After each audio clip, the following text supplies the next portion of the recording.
पत्नीच्या चारित्र्याचा संशय घेऊन सासू, पत्नी, मेहुणा, मेहुणी या चौघांचा खून केल्याप्रकरणी आरोपीला मंगळवारी दिनांक 26 मार्च रोजी जयसिंगपूर अतिरिक्त जिल्हा न्यायालयाने फाशीची शिक्षा आणि 10,000 रुपये दंड अशी शिक्षा सुनावली। प्रदीप विश्वनाथ जगताप असे आरोपीचे नाव असल्याची माहिती पोलिसांनी साम टीव्हीला दिली होती। पोलिसांनी या खटल्याची पार्श्वभूमी सांगताना प्रदीप आणि त्याची पत्नी रुपाली यांच्यात नेहमी भांडणे होत असत।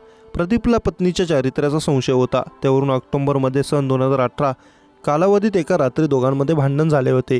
त्यानंतर तो पुन्हा पहाटे 4 वाजता घरी आला। त्याने मागच्या लाकडी माऱ्याने सासू छाया आयरेकर, पत्नी रुपाली, मेहुणी सोनाली अभिजित रावण, मेहुणा रोहित श्रीपती आयरेकर त्यांना डोक्यात मारहाण केली। त्यामध्ये पत्नी आणि मेहुणा जागीच मृत्यू पावले। सासू आणि मेहुणी या सांगली येथे उपचार घेत असताना मृत्यू पावल्या। या प्रकरणी न्यायाधीश गिरीश गुरव यांच्या समोर झालेल्या सुनावणीत आरोपी प्रदीप जगताप यास फाशीची शिक्षा सुनावण्यात आली। दरम्यान जयसिंगपूर न्यायालयात फाशीची शिक्षा होण्याची पहिलीच घटना आहे।